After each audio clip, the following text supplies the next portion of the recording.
same way that Fisher is sort of strategically, accurately predicting, like, yeah, this is the way we can sort of fight this better using the map to our advantage. Well, I don't know exactly how Maryville are going to play it, but I can tell you that there have been no substitutions. Yeah. That means Dante's still in the tank role. It's a little surprising to me, but on the other hand... It is me too. It's not like Dante only plays Doomfist. Like, let's be real. Right, it's not like Dante doesn't have 6 years of Overwatch League experience. Like, he started as a DPS, now he's on the tank. So, that's not... It's not like we're saying, oh, they're just going to play Doomfist again. That's not necessarily the case. Of course, it is something that he's been known for in the later, as of late. Yeah, in the past year or so, particularly. Yeah. I mean, it's not definitely not surprising to us, but it's one of those things where it's like, maybe I don't know if I would do that on this map personally, and like this again in theory. But we also know that when you talk about Maryville, the in theory doesn't really always apply anymore because you got to talk about in practice, and that is just what we're going to look at. They're going to start on defense here with the Tracer from King, Tree on the Sojourn once again, Dante on the Doomfist, Squid and Vision on their Brig Ana combo. Didn't work out that well on Dark Peninsula, at least the Brigitte in particular. But Vision on the Ana, I mean, you can nano anybody, and it definitely gives Dante sort of like a second life or a third life, depending on when you give it to him. It's a nano tree is just nightmare fuel. That too. But Tree doesn't even need it. That's the thing, right? Like, unless you want to save his life, Tree just doesn't need the nano. So you give it to Dante. And tanks have been favored in nano anyway, so like that's sort of where my mind went. But honestly, just nano Brigitte when she's rallying, and that's a scary thing as well. So, Yeah. But I mean, having just the damage mitigation and the extra 300 healing onto your Doomfist is a huge boon mid-fight. So a lot of good options, and I love Vision on this composition. On the Ana pick, rather, in this composition. Fisher out here with a strange one. I haven't seen a Winston in a hot minute. They have the same backline. Neb is sole responsible here for keeping Raker alive as they move up to the high ground, trying to find Tree. Using that bubble, they're able to kind of claim Cafe for themselves and force Tree to the outside.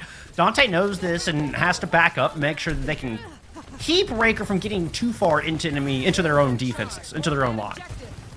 Tree actually power slid a little bit wrongly in the Cafe, almost got caught for it, but a lot of pushback. Lukewarm Grapes almost going down. Rocket actually waiting for a couple of blinks to come back before they go back in. And that's the thing, Fisher sort of resetting like every now and then, but so is Maryville. So they're both like cooldown using, cooldown cycling, and then all of a sudden there's an explosion again, like there is now. Ooh, and Lukewarm finds Tree. Good opener while Dante is having a nap in the control room. King gets the revenge, but Rocket's pulse bombs land. Meteor strike into the back. Grapes falls. It was a big anti-nade. I believe I saw that from Neb that tried to slow it down, but just wasn't enough. But it's just Dante will not be stopped. There's not much left. If King hadn't used that pulse bomb and got like this stick onto Riker there, that could have been an interesting situation. But of course, both teams losing members. They got quick respawns. This might be an opportunity for Fisher to just quickly re-engage. Not quite doing it just yet though. And Tree back on the Ash now, threw Dynamite out just for that purpose. Didn't hit anybody. They weren't even there yet. little preemptive.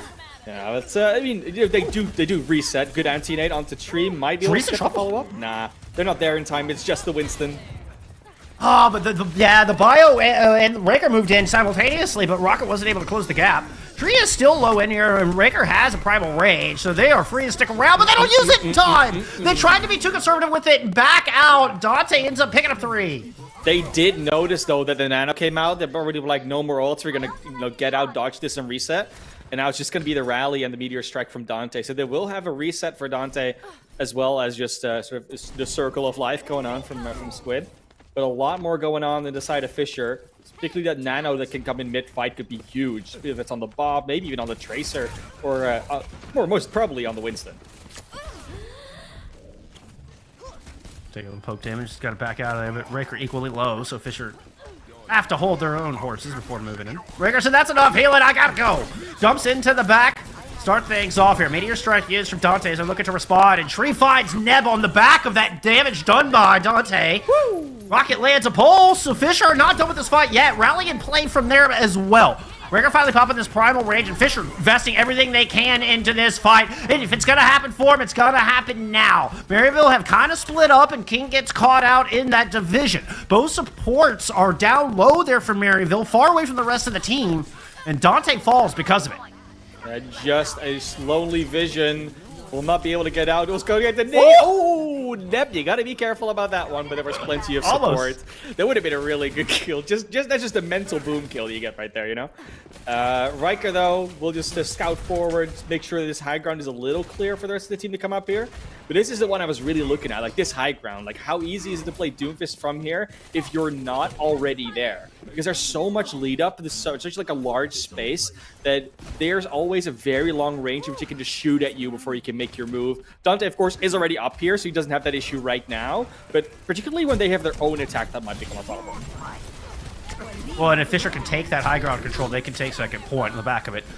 Nano used to keep Grapes alive. Rally as well, and it's good enough to find the tank.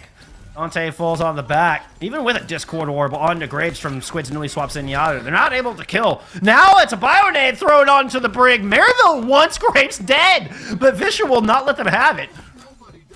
No, they will get Rocket for their trouble. Rocket's Oh, there it going is. to be back quick in the fight. They do eventually find Grapes, but Tree is being traded. This is going back and forth between these teams. This cart is sort of like half moving the entire time. It's got some distance on it. They'll have to find a way to properly re-engage into this. I like to swap onto the Zenyatta. The Discord Orb is giving Riker some problems there. Now, Fisher are getting more and more in control of this high ground. Dante has to use that Meteor Strike just to get out. King drops down, and they had 15 health. Recall is forced as well. Pulse Bomb in the pocket, and they've got Rocket spotted on this point. Rocket is sticking around in that duel. Bionade lands. Rocket lands the punch. King is gone. Now Vision dropping down, backing up to try to heal Dante, but Fisher control all the high ground. Now they got it. They finally are in position to do whatever they want up here. Ooh, Neb going low, but there's Transcendence on the other side. Anti-Day needs to come through to get anything through that. Rocket has been holding onto this Pulse Bomb for ages as well. They're trying to find this backline, but they don't need to because Riker did. Oh, Vision did get the Nano Boost out before going down, but it looks like Riker is just going to clean up the rest of this map. As Riker's got 4 all final blows credited to the Winston right now. They're looking to chase down the 5th. There it is. They might be able to quickly re-engage, though. Both supports went down, and Grapes and Neb are not going to be back that quickly. They can touch the point here. They might be able to stop them for longer, with Tree on the Genji especially. Oh, you're talking about the best thing that we could see Tree on. And they have made that swap King on to what I think is their best hero as well. As Maryville gone full dive to try to re-engage her. Dante is too low, though. And the heals just not cut through. Double Bionade into the back line will be the exclamation point here from Fisher Whips as they march into the studio. That really got close, though. Like, if Grapes hadn't swapped over to the Lucio, they might have been in more trouble than it looked like. Because Fisher, like I said, both supports had gone down at the end of that previous fight, and it was a really good attempt for Maryville to come back into it. There was definitely a chance. Now they got to go for third, though. A minute and a half to get there. They'll probably, if they finish, do it in overtime. But finishing the map is already a really big deal after how long they got held on first. This is excellent progress. 75 seconds on the clock, though, and obviously Fisher would love to take this all the way home. Dante looking to engage here. Has to get on jail free card if needed. Not a whole lot of coordination with it. Didn't see King try to follow up in there. It's kind of a soft engage from Maryville, just trying to buy a little bit of time, perhaps get some ult charge. Dante's back in deep again. This time hits with all kinds of cooldowns. Shielding blocks the healing. Ah. They finally find Lukewarm. That's the first pick of this sort of skirmish. Like, they're sort of poking back and forth, and again, the card just kind of soft rolls through.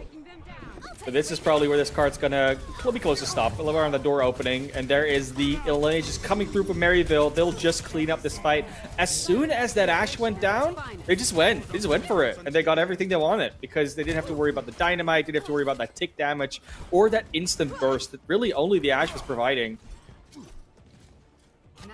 Yeah, I mean, it's when you just have basically Tracer Winston damage to worry about. Yeah. I mean, it can be run. lethal in burst, but it's not, it's really not a whole lot.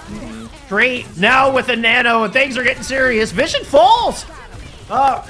Tree answers, though. Able to get one. Now in a fight with another nano, Lukewarm and will win that fight. Back on the point, Fisher have managed to at least initiate overtime. It looks like 2 players left. Hey, add a third to the mix. Big Uncle Butler here to find Tree.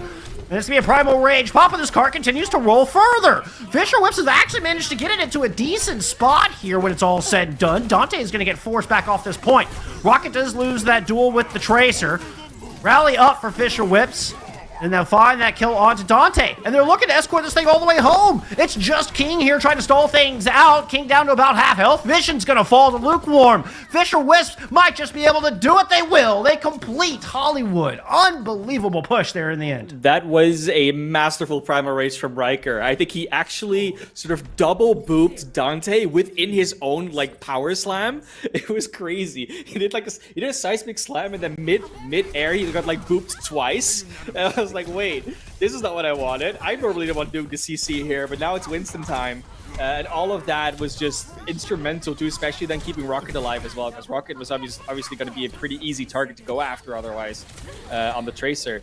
It was really, yeah, it's really good space control, and love to see it. Fisher able to, well, kind of twice sort of push it in overtime for point 2 and point 3. Point A got really close to it as well, but you know, if you get to the end, it doesn't really matter how. The only thing that Maryville can now do is at least complete the map, but they kind of want to do it with a little bit of a time bank, so they actually are comfortable winning out this map rather than potentially going for a draw scenario. And yeah, Wisp in the driver's seat. And I really thought Wisp was going to be stronger on the defense, just depending on what Maryville was going to come out.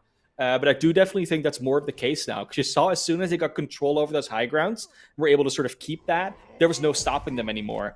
And I think Maryville's really got to figure out a way around that, especially when we get to point B. Point A will be sort of okay. Point A has been one of those points where in certain metas it's been like very hard to break, but this is not a meta in which that's necessarily the case. 2, 1. It could be difficult for Dante to get entrance. Like, Dante's going to have to, I think, get to the high ground just past this archway that's currently on the left side of your screen. I think Dante needs to get up there to try to stage. Yep, exactly where they're going. See if they can hold this. Punch lands onto Rocket will force out the recall, and it looks like Lukewarm dropped back down. So Fisher Whip's not fighting too hard to keep Dante off that top area. Sees Riker in a bit of an odd spot here in the corner, decides to pounce on it. Bubble is used, which means Dante is not getting healed and eventually just retreats. Good dynamite in though. Lukewarm getting a little bit of damage out, charging up that big Omnic Butler of their own. Did a lot of work as well in that last fight. It's really well done. But Dynamite also forced the nade from Vision to be used defensively, so they're not able to toss that in and get purples on the back of Dante's engaged. Speaking of, Dante going in for another one here, but Riker has control of the high ground right now. Looks like a bit of a ring around the rosy as a couple of Maryville's players have made their way into the cafe. Tanks down. Both tanks are going to fall. Nothing but squishies left. Tree is able to take down Lukewarm, and it's a 4v3 favoring Maryville on this point. They've almost got one tick, but now they've lost their own. A big nade landed by Neb. Might have just sent Maryville packing. Yeah, they are going to hang on a little bit because they do still have a lot of numbers and quicker respawns, but there is a lot of back and forth going into it. Neb in a very awkward position behind those trash cans will be found by Dante, and there goes Grapes, no more supports, and once again, Fisher's got to find a way to play around and stall with no health bars, or at least no recovering health bars. I mean, that's 2 picks on the back, though. So, does Maryville even have the staying power anymore? Dante is here. Looks like Tree is still with him, and then Squid is not far behind. So it's going to be another, looks like a broken fight here on this point, Classy. Squid and Vision coming back into it will just ensure that Dante is not going to die to a Winston and a Tracer unless they like pulse bomb him for some reason, which Rocket could do. But there's the Nano, and still no tick being gained. Nano from both sides, as a matter of fact, both used on the tanks. But Dante is just going to take a little nap, going to have to sleep it off. Meanwhile, Riker's going to pop the Primal Rage. Lukewarm goes down, but not before getting a Bob out, and seems to be a pretty darn good Bob indeed. His kills are now going in Fisher's favor. Dante down to 26 health, just trying to get out of there. Neb going to find the kill. No, Rocket shows up to do it. Very well done. Keep fighting. 1 minute 38 on the clock. I mean, yeah, what are you going to do, Maryville? You're not even getting an ult advantage out of this because they're just trading constantly. And Fisher, I mean, not saying they're running circles around them, because it's kind of Maryville running the circles, but Fisher is just breaking them up and putting them into lines, into squares. No circles for you. It doesn't even feel like Fisher's necessarily winning the fights, but they're just doing enough damage to make it uncomfortable for Maryville, just like that. Lukewarm popping Tree. The very beginning of this fight finds first blood here in this engagement. And Riker is going to follow up and continue to let the pain train roll on through town. 1 minute to go. Lukewarm finds another. There goes Squid, and Maryville is pretty much down in dumps. I mean, of course, this was Fisher's map pick, and we did say it's like a little, I'd say, unorthodox, but it's one you don't see that often. So it makes sense that Fisher has an idea of how to play this. But Maryville, I would almost say they almost don't have an idea of how to play this. They're not as prepared very clearly. You see the way that they're running around the map, the way they're retreating. And Fisher always is like 3 steps ahead. So if you go for plan A, they're already on plan B, C, and D. And this is another one of those. Dante jumps in, just cannot find anybody because they're on a different spot than where they were before. I mean, I don't think I've seen Dante Winston since like early season 6 Overwatch League. Like, I mean, that was 2019 basically is what we're talking about here. Like 2019, 2020 maybe. Last time I saw a Dante Winston, I mean, it's been a while. We hadn't had a pandemic back then. That's how bad it was. It's too early to joke about it? Well, I guess we find out. Yeah. Good whip shot from Graves, just completely denies any engagement. Rocket is running ham in the back, completely unbridled, all over your support line. Maryville can get nothing. Fisher will not give them an inch. Biodate used defensively as the 2 supports tried to push out to support Dante, who is still standing on this objective. Nanoboost was invested as that as well, and it's been enough to get Dante up to this primal range. Might be able to lock down Lukewarm, but Riker comes out with a better primal. 2 kills fall to the Ham Hawks of the Winston. Dante goes down. Maryville will get nothing on Hollywood. Woo. Sometimes it's one of those series where the team that gets to pick the map wins the map. And currently, that is what this series has become. Map pick is map win. Are we going to see more of a trend of that? I don't know. I mean, you can't predict the future, but certainly if they keep picking the maps they do, Arctic Peninsula coming through, not the most favorite map of every team, then Hollywood coming through from Fisher just being another sort of throw in the dark for a team like Maryville looked like. Yeah. We could very well get into one of those we pick the map, we win sort of situations, and then it could go all the way to 5. We'll see if this trend holds. It was a dominant performance by Fisher. Big braining out Maryville University and just out strategizing, out planning them here in Hollywood. But Maryville will get to choose the map. That'll happen when we return from a break. When we come back, it's Flashpoint. We'll see you there in a minute.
Mechanical prowess was outsmarted by good strategy and solid map picks by Fisher Whips as they come back to tie up this upper bracket finals here in the Legends divisions. Welcome back here. We're about to get into map number 3. It was, well, it was Maryville's map pick, but, you know, there's only 2 choices here, Classy. Yeah, we were definitely like looking at the score as well. You know, Maryville kind of outclassing Fisher on Antarctic, then Fisher kind of outclassing Maryville on Hollywood. Both of their respective map picks won. So you were saying before the break, well, this might turn in one of those you pick the map, you win the map situations. But as Jeff is saying, not really a lot of choice on Flashpoint. Kind of just have 2, and kind of everyone usually just picks Suravasa. So this time it's just going to come down to the better team. Now, this is the map type in which Doomfist has seen the biggest resurgence. If there's any place where Doomfist is going to do really, really well, it is Suravasa or Flashpoint in particular. So Dante is still being in, not a surprise. But they're going to potentially go back to what they did on Control. Squid is already showing Zenyatta, might stick on that. They could even go for some of these like different picks, like the Mei being very space controlling, all these things. They're probably not going to because they like messing with us. But they are definitely in a position where they're going back to sort of this Control and these Control sort of skirmishy fights in which they have shown to be very good. And Fisher looked a little bit less comfortable. Well, I mean, Tree doesn't need a whole lot of chaos zone in front of them before they can find lanes and just start clicking heads. And King and Dante are definitely capable of doing that, with King coming out on the Genji this time around. So that's what I've been looking out for. It's Dante and King to get in here and really mess with Fisher's heads, and then have Tree lay down a bunch of fire from beyond. We'll see if Fisher can take the initiative. As you see, Riker makes the move first, but gets punched off the side after dropping the bubble. It's going to be a Riker trying to find an opening to just dive in. Rocket after the slash has to recall, but it's just a little bit, you know, turning around, jostling for position, finding your way into the fight, and Lukewarm is finding their way out of the fight with the Blade of King. No telling if King managed to just land a poke from distance or got in close, but either way, it started the snowball, and once the dominoes fell, Fisher comes away, or Maryville comes away with first control. It is usually what happens, right? Like, as soon as Genji uses their dash, that's when the fight has to take place, unless it's a dash to get out. But it was a dash to get in, so the rest of the team also engages, and they find the value afterwards. Good nade onto Squid there, in particular. Almost goes down through the follow-up, but not quite. And now it might be a punch back from Dante, but everyone stays alive, everyone stays healthy, and they're going to have to find a different way to get to this point. That was so close. Riker almost landed that alt fire, almost landed the sniper shot. That was so close. Riker's going in deep now. I'm not sure the rest of Fisher were there. Okay, it looks like there's a little bit of backup. Riker's just kind of holding their ground for the moment, but not really taking anything away. And now Lukewarm falls as Tree finds all the angles they need. And it's so difficult for Fisher to get in here. 3 hit by the Bionade. Sleep Dead will only be a speed bump here for Dante as they turn the corner and go out to see if they can find any picks. It has to be used defensively from Neb, but Fisher are holding their ground for the moment. We'll see if they can get back on this point. 95 and counting. Nano boost invested here from Neb as Riker moves on to the point, but Graves goes down. Discord Ord onto Riker means they're not going to last long either. They really are not. Riker again, just gets in so much trouble. Low health. There's the overclock on the Nano boosted tree. That fight's gonna be over. That point's gonna be for Maryville. We got to try again as Fisher loses that 100-0. Flashpoint ruins. Maryville heavily investing in that. Like, that's kind of a statement. I mean, Fisher doesn't have any ults online, and Maryville are able to invest 3 into that fight and feel comfortable doing so. This is a smart squad. They know not to overinvest. That was a statement.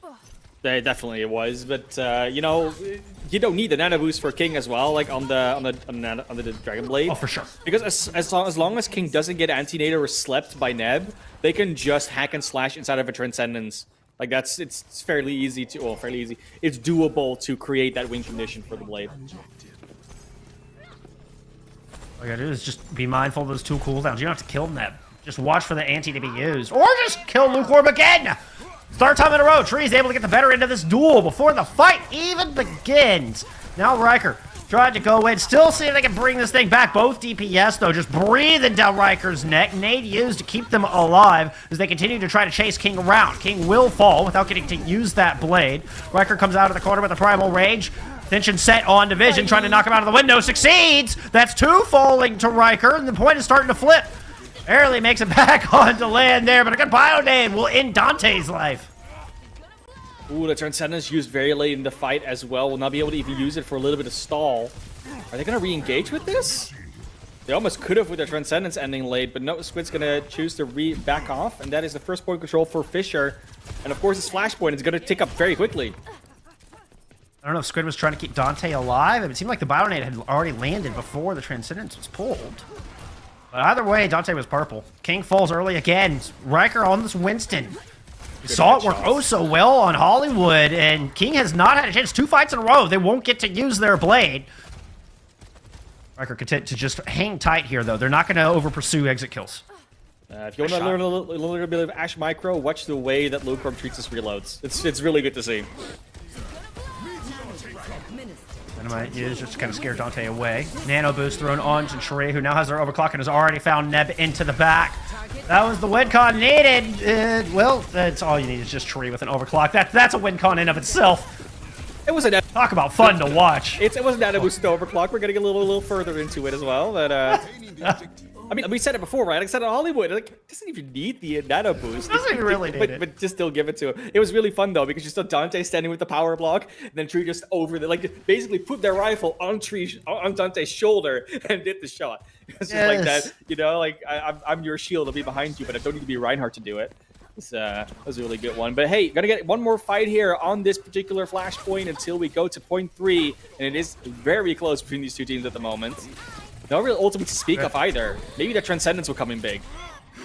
Whoever wins this fight will win this point. Bionade already is, but it's Neb who finds the kill. Huge indeed.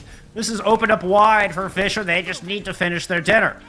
Good whip shot there. King is forced to the outside. Does have a pulse bomb. Could make life difficult. With Rocket down, there is an opening. It's still a possibility. Transcendence used for Maryville, and that's going to be the go sign to move on to this point. This corridor under Riker means all attention should be there, but Lukewarm sticks their nose out for a little too long and once again falls. This point flips, and suddenly Fisher on the back foot. Bio onto 2. Neb won't survive as Dante has returned with a vengeance onto this point, and it looked all lost there for Maryville, but what a strike back. What a counterpunch. Still, speaking of counterpunch, my goodness. They did. They C9'd it. They C9'd it. Grapes is a little too hungry for that rally kill on Division. Did get it, but they lost the point as a result. That's very unfortunate because you don't only invest the ultimate, you get a little bit more. Very good patience on the Transcendence from Squid to wait for the anti-nade to come through. And they basically used that Transcendence to then aggressively go in and find that one pick they needed. They found Lukewarm. That is not often the way you see Transcendence used. It's very much a defensive utility for most teams. But yeah, it can be used in the Gage tool in situations like that, especially when Dante was down. They needed to use it for something effectively, and they did.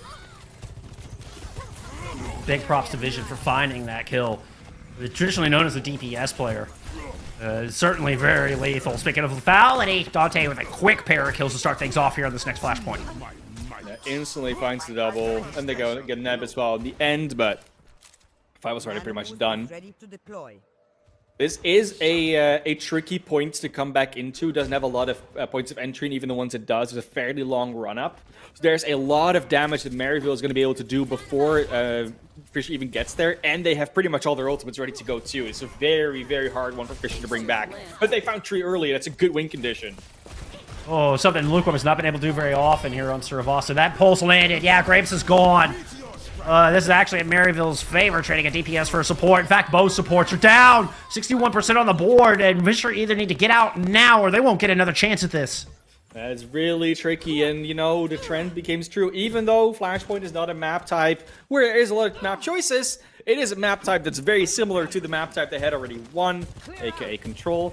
But of course, Fisher still has a shot to come back into this, especially if they could put a nano boost and Bob on the point. But try and find that angle over here. It's gonna have to be Rocket that touches. No, it's Riker with the nano boost. Riker looking to chase down Fisher, but gets slept to the back. Nano thrown on the tree with the overclock and 2 kills already full to the Prodigy. Lukewarm did manage to get the Bob out, but overtime is going down. Rocket won't C9 this time, but unfortunately they're alone on this point. And all Maryville will have to do is find 50 health. There it is. Maryville will take map 3 in the lead in the series. That C9 was very painful for Fisher on the previous point. If they hadn't gotten that C9, they probably would have taken that point away. And they won the fight. They pulled that fight back. We still would. Well, they were like in the driver's seat. Other than like Lukewarm going down, they were pretty much the driver's seat the entire time, which was the crazy thing about it. To be able to see Squid just throwing out some orbs, getting some Discord going. There you go, gets a kill on the Neb, finds a little bit more. I mean, this Zenyatta, we don't see it that often anymore, but it makes so much sense in this context. Just constantly, anything that wants to get close, anything you dive on, having a purple orb on them, you do have to manage it a little bit more nowadays, because of course, when the orb does get disconnected, you do have to wait until you can re-discord the same target again. But if you manage that correctly, it's still the same deadly force it's always been. And Squid really showing that off in this particular map. And then you can see in the top right-hand corner how many kills coming through from Maryville have that Zenyatta with the assist, meaning they were discorded. Either that or Vision. It seems to be always one of the two from Maryville. I mean, it's either a Bionade or it's got the Discord. Its backline has been outstanding. I mean, this whole team is just so stacked. Yeah. You could certainly argue this is the best team in collegiate Overwatch, period. You really could, and I mean, they're showing currently that they might very well also in results be that team. They're not there yet, of course. It's still the upper bracket finals. They are up 2-1, but it is map point, and match point, sorry, match point.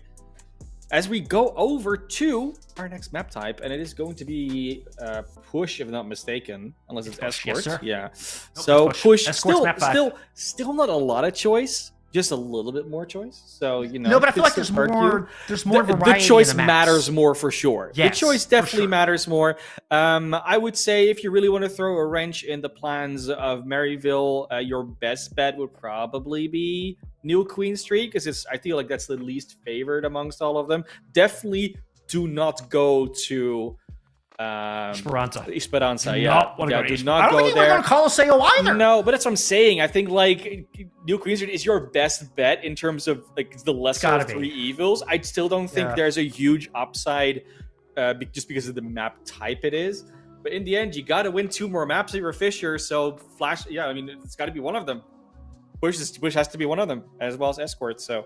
Just given what we've seen so far in the series, I think winning push would be the harder of the two. I think if they win push, Fisher are actually in a pretty good spot given the level of strategy we saw in Hybrid. So it's going to really come down to this map. We'll see what they decide to choose. And like it definitely feels, as far as map choice, it's a lesser of 3 evils. Yeah. Because even Colosseo, you may not think of traditionally as a dive map, but once you get into enemy territory and they have all that high ground to work with, a Doomfist is just so hard to deal with. It's also really hard to deal with just the first hallway because of all the walls you can be pushed against. Like, it is a pretty annoying place to be.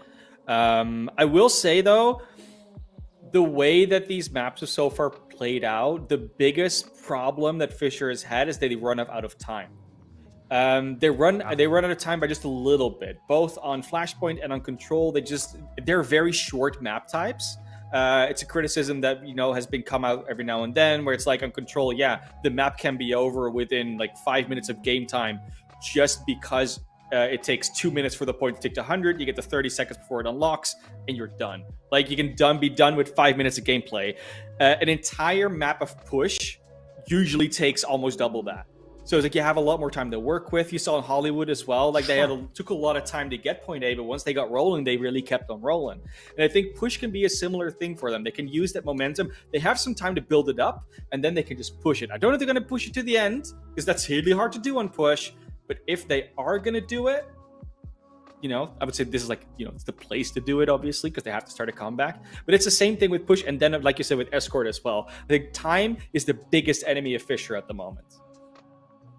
Well, there's also just the fact that push can be very snowballing. Like you might give up a lot of space early, but then you still have that second half of 5 minutes. I've seen teams bring that back from a 100-meter deficit time and time again, and it certainly feels like if Fisher are going to win this map, it kind of feels like that's the way it's going to play out, at least from what we've seen so far. Yeah. We at least got a ban in, a surprising ban coming in from Maryville. They've banned out Esperanza. They have been at Esperanza, but yeah, it's one of those things. What is Fisher gonna do? I mean, it still feels like they might be. I don't know. I was gonna say. I think. Yeah. They were like, wait. They were like. There's a little bit of confusion about the bans. I think they were just messing with each other a little bit. But yeah, no, they do indeed ban Esperanza. I mean, obviously, I think the best map for them to go to would be Colosseo, honestly, if you're Maryville. So that's the one they were definitely not going to. But they pick Colosseo. It's coming out. I did pick Colosseo. Fisher's doing it. And all right. Yeah. I mean, you can mumble all about it, but I think our concerns are valid, Classy. I think our concerns are quite valid. They are valid. I mean, looking at the way that both these teams have been playing, as well as like the way that Fisher might want to approach this, they might come out with something different that will mess with that with the dynamic of the high ground a little bit more. I mostly hope we don't see people just getting punched off the map. That is like the main thing that really sort of, I would say, concerns me, but that's the thing I would be most worried about if I'm Fisher. There's other things to be worried about as well, but like that is a very pivotal point of the map to fight in. And if you get punched at the map there, it's a very easy or low effort and very high reward move to make there from a Doomfist player like Dante. I think that'd be good just to get to the checkpoint, honestly, because but even at their own checkpoint, even it's going to be a thing, checkpoint, right? Yeah, fair. It can happen on both sides of the map, and it can bring a lot of momentum in. But like I said, I would still stand by the fact that time has been the biggest enemy of Fisher. If they have the time to make these adjustments, like we saw it happen in Antarctica. They wanted to swap over to this more like, high risk, high reward composition with the Cassie, the Tracer, and our Junker Queen. It's like, had they had one extra fight, it might have worked out, but they didn't have the time for that one extra fight. And this is where they would have that extra fight, the extra 4 fights, if anything, because they have that time to play with. Space is more of an issue here because, of course, it's not the time to distance that's against you. But again, once they build the momentum like they did on Hybrid, once they got into the push phase, that doesn't really matter either. So let's see what's going to happen. We are going to get some swaps coming out. I already see Iron coming in for Riker here, which is a swap. Of course it is. Different tank coming in. Which does indicate a different strategy here. I mean, and it may be time. Maybe time from Fisher to try something different and pull out a second strat, pull out a B strat. We'll see how it goes. Yeah. I'm anxious to see what they have in store for us. Sure. That's for darn sure. And if you can find a way to get Father Time on your side, Fisher, please let me know how you do it, because I feel like Father Time is the enemy of us all. Yet, Fisher looking to see if they can work that into their favor heading into this longer map. That was somewhat of a joke. You know what? It is what it is. That being said, we are going to get into the map really shortly. Of course, they had to do a little bit of thing. There was a little bit of a confusion with the map type and that sort of thing. But they are going to get into it. Yeah, I mean, no subs from the other side. No, and I'd say there's a very real possibility we're going to see some Mei shenanigans comes back. Especially if you can make it work in that first hallway, you can win the first fight at the back of that. And if Fisher wins the first fight, then they have to worry far less about building momentum than they have momentum to start off with, and that would be even more dangerous. A Fisher that starts with momentum rather than having to build it up, like, they don't even have to worry about time and space because you already got it, and that's crazy to me if that would happen. I'm all about it. I want to see it happen. I want to see Fisher take that first fight, roll it all the way, maybe to the first checkpoint, but at least close to it. And then Maryville having to come back from that the entire map. I'm just enjoying this match thoroughly, so I would love to see an escort. I would love to send this to that map 5 and just get to watch more of these two amazing teams going head to head, because this is just an absolute delight, y'all. The level of talent, the level of decision making, the brains on display, the level of experience in this lobby right now is absolutely breathtaking. Can you believe you almost missed it, Jeff? I know. I mean, shout out to Coach Fisher Tensa. I mean, we talk about big brain plays. Tensa is one of the masterminds behind these decisions, and bringing this school to such an elevated level. So big shout out to Coach Tensa.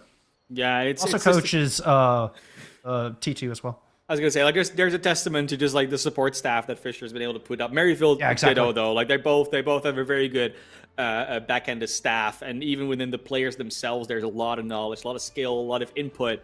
And it's not just like the people behind the scenes making the call. They really work together to make it into a full-blown strategy and a full-blown execution of that as well. Fisher potentially walking out on this Sigma, I would not be opposed to it, especially on this particular map. And indeed, Rocket showing the Mei right now, which again makes a lot of sense, especially early, the first fights. They can make a lot happen with that and put themselves into a good position to start off with. Let's see if it comes through. Let's see if Fisher can make happen what they want to make happen on the map of Colosseo. And with this roster, it makes a lot of sense why they went to Colosseo and not to New Queen Street. Yep, all about bringing the Sigma out. Oh, and they're going to do a little flank route. We're not going to get to sit around for 2 minutes here on Colosseo. They're getting right into the thick of it. Wall to prevent the escape. Dante decides to go forward and back out that direction. King scampers to the high ground, and Fisher come out swinging here on Colosseo. Full-blown aggression, and they've hunted Squid down. You wanted him to grab the momentum earlier. That's exactly what Fisher tried to do here. Vision gets smashed by an accretion rock, and King is going to fall as well.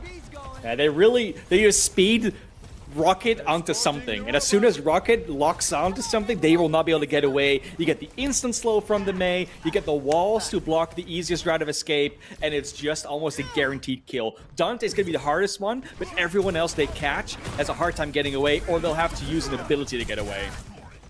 Ooh, Dante going in very early here. That was down to about 25 health before the healing started coming through and the hands went up.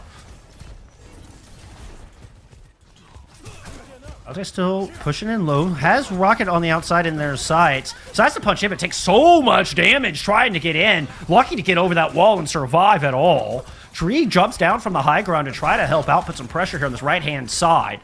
Still, Fisher are just letting Maryville kind of poke and prod, hoping they can get this final blow. And Ant Matrix out. There's a lot of punch of power here for Fisher as they try to push into this open territory. They are getting space. They're getting something to work with this bot. It's constantly being blocked by something. The Nano on the Doomfist. King finds Neb already, and that's going to be a very quick cleanup, it looks like. Yeah, eventually Maryville are able to punish the two players that were kind of hanging on that far right-hand side from Fisher's point of view, using the Nano boost to really pry open the Fisher line. It's just over before you know it, and that's kind of like the thing that Maryville's really good at, especially on these more like brawly map types, to just like sit around and wait a little bit. And Fisher wasn't making the move to regress on them. They did it very well in the first fight. They've done it on control a couple of times, but they didn't make the move to go and punish Maryville for just waiting around. So if they can do that more, if they can repeat what they did in that first fight, this might be a very different outcome. But now the ultimates are online for pretty much everybody. This is going to be a bombastic fight. Opened up with a meteor strike, and Lukewarm's already at half health. Decides to opt out of the punch and just back up as the sound barrier is invested in from Fisher.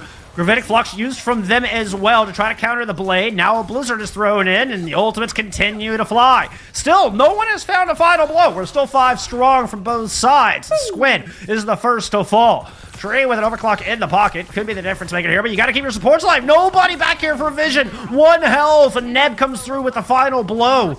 Tree eventually does pop their ultimate, but it's from the high ground, and they're not able to get much with it. Can't believe Mei pulled on the little flank on the floating Zenyatta that never makes a noise.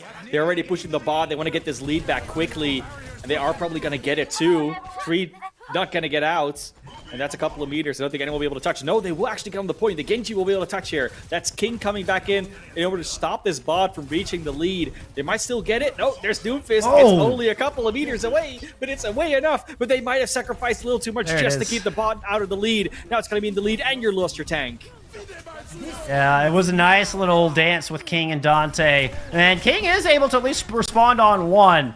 But with an Matrix on the high ground, I mean, Fisher have a lot of space control here.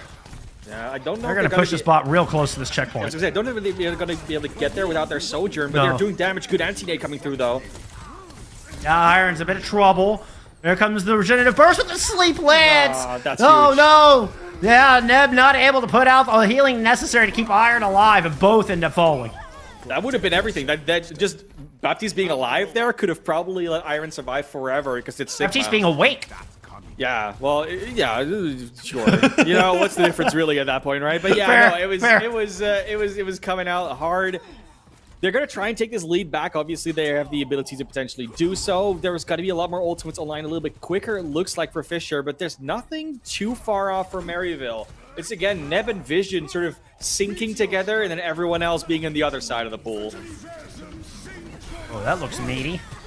All right, it's just a bait. They try to let it in, but Rocket still goes down, despite everybody from Fisher able to get out of the way of that meteor strike. Oh, Rocket wasn't there. I think Rocket was somewhere else. Yeah, Rocket had to be somewhere else. I didn't see an ice block. Yeah. Woo!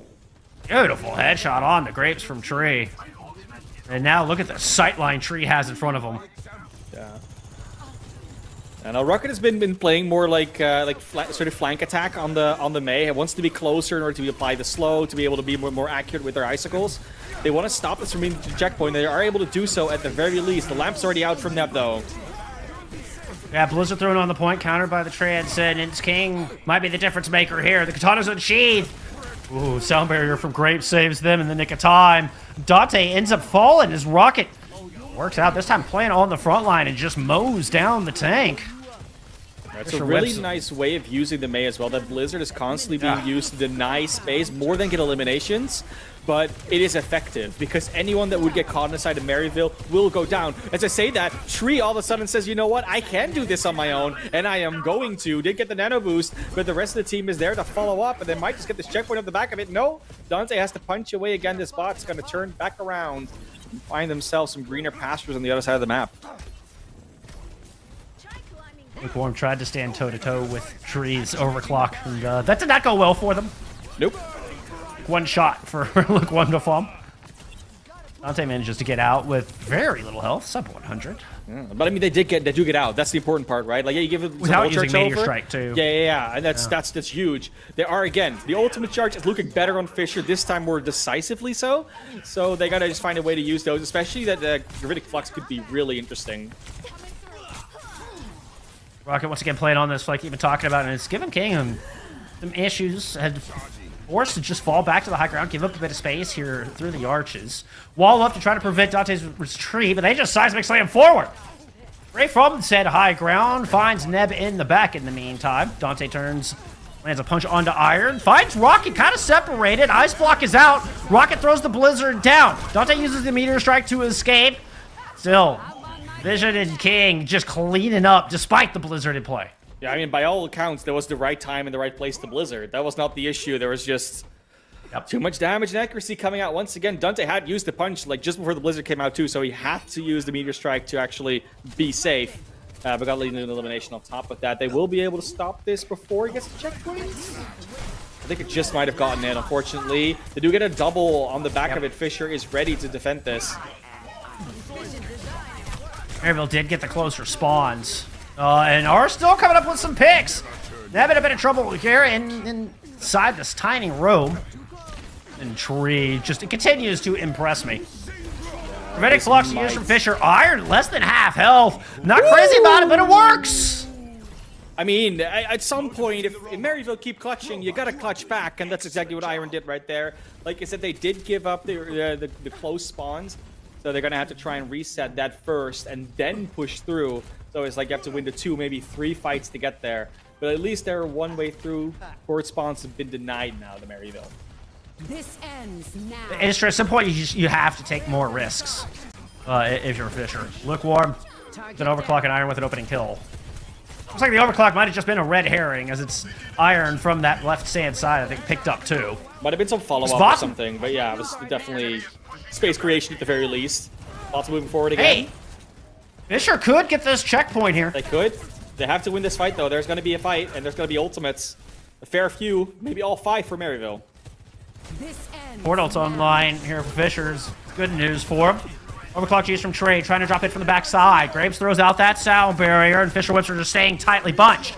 Dante had the Nano, has to use a Meteor Strike here. He had the Nano now online. Neb will get chopped down as King dashes through with a katana in hand. Fisher will not get this checkpoint.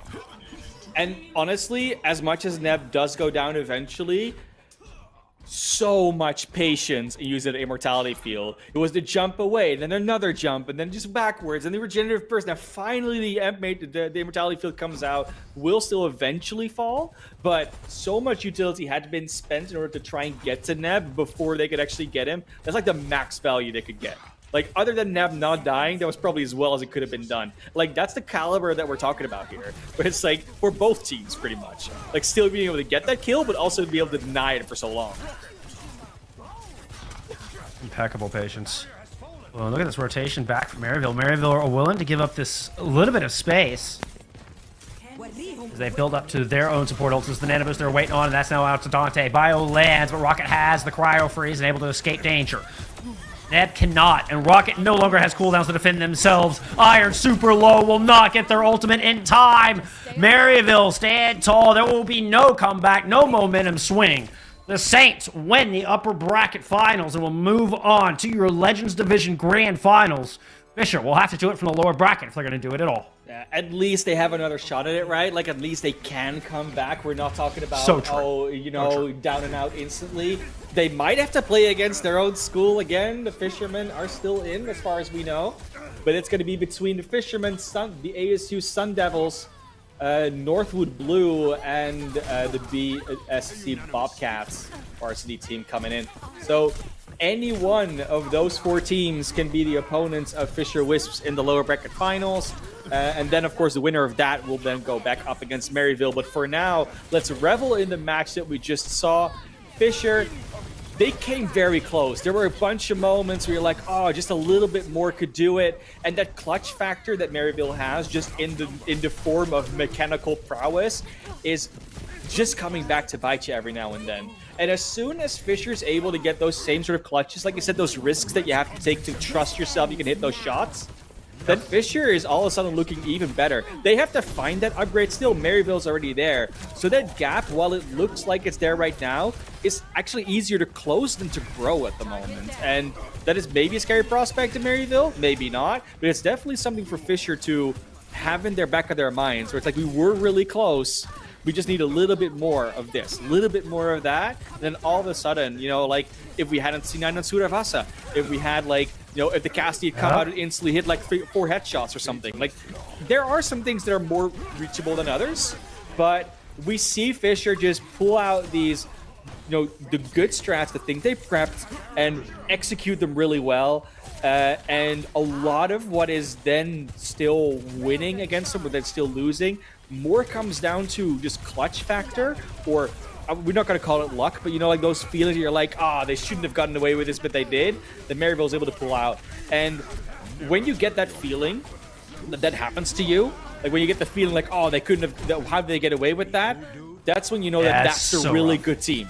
It's not, but it's not because, we talk about it in your own games where you're like, maybe there was a little bit of luck. Maybe they were cheating. Like the excuses you start making in your head. And when you play at this level, those excuses don't exist anymore. At that point, you just know that they're that good. And the fact that we can go toe-to-toe with them like this means we're that good as well. And we can get those moments too. We just need to unlock it. And if Fisher unlocks that, then they're on the next level. And Fisher, Hollywood was dominant. Right? Yeah, like the great. Performance we saw in Hollywood, that 3-0 you're seeing on your screen right now, that was a complete full hold, and it wasn't even close. Like there was that's where no they luck found on the either clutch. side. But that's where they found the clutch, right? So it's like they can't found do the clutch it big time. Yeah. They can't do it. But this Maryville team is also, on the flip side of that coin, really looking like the best school in collegiate Overwatch, period. They're looking to prove that to any and everyone who stands in their way, and right now they seem to have everything going for them. Yeah, and we're really looking forward as well to seeing, like, potentially seeing what Northwood Blue can still do. They are like the defending collegiate champions in sort of this space at the moment. But of course, they are in the lower bracket. They did lose to Maryville with a 3-0 before, so they still have to prove that they can make it to at least the grand finals and then potentially try it again. However, for now, we're going to leave the Legends Conference. We'll show you the bracket for a little bit more to see what happened in this upper bracket so far. Out of these 8 teams that you see on the left, they aren't all there anymore. The Bobcats are still there, the Fishermen are still there, as well as the Sun Devils and Northwood Blue. And of course, the teams you just saw, Fisher Wisps and Maryville, you already had to say goodbye to UTD and Converse University. But Legends is not over just yet. There's still a fair few matches to go. And Jeff, I know I would want to see all of them, but unfortunately, we can't show all of them. It is unfortunate. I wish we could show every match. I mean, there is a lower bracket there that I think is worth reiterating. That's obviously what we're talking about here, hence we've only sent 3 of these teams home. Unfortunately, we don't have that full thing to show on screen, but there is still hope. Wisps are not done. Neither Northwood Blue, and it's going to be an exciting finale. I can't wait to see how this shakes up when it's all said and done. Yeah. Well, with that being said, that was this particular matchup between Maryville University and Fisher Wisps. We will be back for another one. It's going to be Bison Yellow versus the Mustang Varsity Squad coming up next. It will be a little bit of a break, but not really a long one, because this match went on for maybe longer than anyone's expecting, or exactly as long as everyone expecting. This is really good. So it'll be in about 30, 40 minutes-ish, and then... top of the hour. Something like that. See you then. No, we'll be back at the top of the hour. Hey, you know what? Now's the perfect time to go check the socials. While we're on break, go look for NECC Esports on Twitter, on Instagram, on YouTube. I think it's ECC Esports on YouTube, which is where all of our games are housed. So we have got a backlog of any of the matches that you see here on broadcast. So this exciting, awesome match between Maryville and Fisher, it's going to be on the YouTube. Go check it out. Oh, definitely. And, if you have missed it, if you literally just tune in, like, the last part of the map, go watch the other maps. Yeah, go watch. Because it was just really cool to watch. Just in general, the level of play, the way they executed, the intelligence that came out of a couple of strats and plays. Brains versus just people clicking buttons really well in a lot of sense. But how well they clicked them, they very much did. Maryville, congratulations. We'll see you guys in a little bit. Don't go anywhere. Well, you have some time to go anywhere, but just be back. Don't be back. See you in a bit, guys.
like this.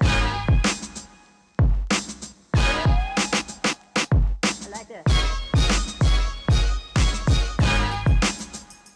I like this. I like this.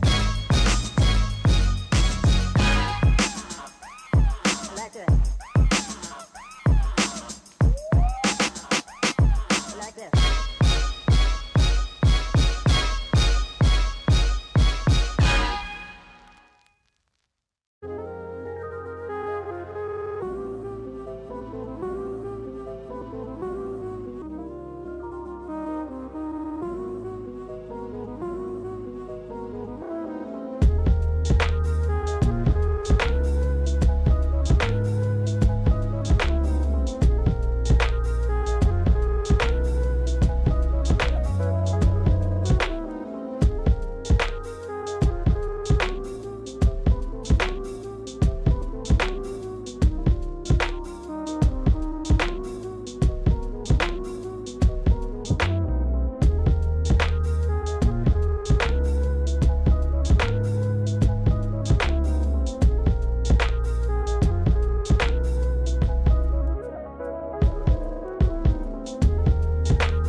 All right, everyone, we're gonna have a quick, real quick intro here because, well, they're already ready to go into the matchup here on Lijiang Tower. I'm Joker's Ransom here with Man of Class, and I'm super excited for this emergence tier matchup between Bison Yellow and Mustang Varsity.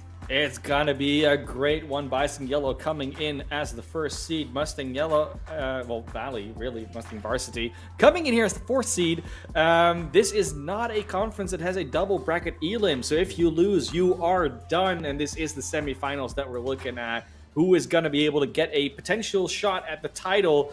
Is it Bison Yellow or Mustang Varsity? This Lijiang Tower map will be a good opener as we are indeed in the Emergence Conference. If you are just tuning in, you've missed a couple of great matches. Go watch the VODs later.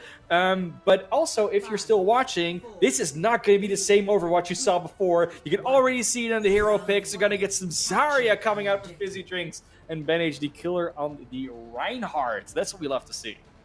Yeah, I mean, I love Zarya Reinhardt gameplay. Again, it's not the same as, you know, the Maryville versus Fisher tank matchup because, well, this is a little bit lower in that, but it still should be some banger Overwatch. So we see Mustang Varsity trying to get in as gonna have to deal with the setup from Bison Yellow with those Symmetra turrets. A nice May wall coming in there from Sage, taking a lot of damage on the Mustang Varsity there, but still no picks. But just as I say that, two come in the way of Bison Yellow cleaning house as Fire Alpha on the Symmetra as Bison Yellow take this first point. Very well done. I mean, Bison Yellow just came in with the Symmetra teleport and then put up the May wall so that Mustang couldn't also put up a teleport. I don't know if they were going to anyways, but they definitely couldn't, even if they wanted to. The Bison Yellow putting up straight control. Turret nest has been set up. How are you going to get through this door? While Sage and Ader almost going down there would have been a huge opening for Mustang Varsity. So now they are going to look to teleport straight to the point here. And, well, just to do a little bit of ring around the rosy, they're going straight to the point and taking the capture without the fight. And now NHB Killer is going to take the shatter down, lining them all up, as that is going to be a huge fight win for Mustang Varsity. What a play. I mean, that is why you play on the point if you have the May Symmetra going on. You know that's where they have to end up eventually. That's where you set up your turrets and everything. I know the choke is cool, but as soon as they teleport past you, kind of done. And the retake with the Symmetra is hard to do, but when you do it that way, it's going to be great. As now, Bison Yellow over to that Reinhardt here to try to match it out here. We'll see if it can work for them. Ace, like you said, almost has this Photon Barrier online as the push coming in. Sageinator with this Blizzard coming online as well. But they're going to go down before that any picks really go into the way of Bison Yellow. But just as I say that, they come through. Fire Alpha over the Bastion, finding two, enough for Bison Yellow to come back and take that fight. Very well done. A little scrappy, but good ultimate usage. Just going past the barrier of Ace as soon as that came out as well. Just going to be a couple of ultimates down, of course, but they have a couple more coming. And Mustang is also looking at about 4. It's going to be a very even fight when it comes to it. Just one DPS ult missing on either side, and there is the artillery strike to start off. Yeah, Mew coming in. Not going to find really much damage, though, but still a good entry as Fizzy Drinks goes down. It's the perfect opening for Mustang Yellow Diversity to come into this early on and, well, clean up all the picks they need. What a start. They just keep on smacking into each other. And these fights are so decisive, too. Like, we've had, what, 4 fights already, and we're barely halfway through the map. It's crazy. Bison Yellow coming up again. They're coming up on a bunch of ultimates. They didn't actually manage to charge those up in the last fight because they just died so quickly. The Mustang Varsity still sitting on their support ult, so they should be able to sustain at least a little bit, but not with the Fire Strike insta-kill. 2 Fire Strikes coming through, finding picks on both the supports here, but in the end, Bison Yellow are back in the driver's seat, coming in with Fizzy Drinks, taking down Mew. Fire Alpha getting in on that kill feed as well, and coming back strong, 58 and counting now. Ben HD, definitely the king of the shatter so far. Fizzy Drinks, I don't think Fizzy Drinks has even shatter. If they have, didn't really see the value of it, but they have it online now. This is the time to start showing your Reinhardt prowess. Or any, well, your Fizzy Drinks at least. I mean, we'll see with Fire Alpha using this artillery strike early on, just looking for someone. Gonna try to take down Mew, but gonna only find, oh, okay, they find you in the end with that last one right there. Now the Coalescence coming online from Hidden Pants, trying to keep this fight going in, or at least somewhat competitive. Shatter comes through, lands it on to the 2 there, and Bison Yellow continuing to hold on and looking to clean up this fight and take round number 1. Yeah, they're going to be able to do it. No one's going to be able to touch. That's 100 to 75. Definitely a close affair, and indeed Bison Yellow still takes out the win on that first objective. However, there's at least 1 and maybe even 2 more to go, so not down and out just yet if you are Mustang Varsity. Of course, Morningside University, the Mustang Varsity team, they are looking to upset here. It has been a long season. They haven't really faced off against each other before, since there were indeed 2 groups that they came from the Heartland division in particular.